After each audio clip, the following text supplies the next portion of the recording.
So, ayan guys, dumating na siya. So, ngayon titikman natin kung masarap na. Kasi mainit pa siya, oh. Mainit pa.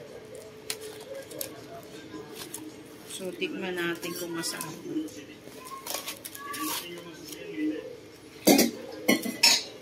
Tikman natin kung masarap. Ito yung plain guys, eh, oh. Yung plain.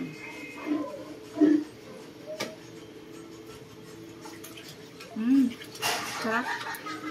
Ito namang isa yung meron siyang bukayo. So, ayan. Kasi hati itong order ko eh. Yung may bukayo at saka yung plain. Tikman natin yung may bukayo. Sarap kasi mainit pa. So, yummy. Ang sarap guys. Try nyo. Ang sarap ng may bukayo, guys. Diyos ko. Grab nyo na. Order na kayo. Sarap-sarap. Mainit pa. So yummy. Sarap.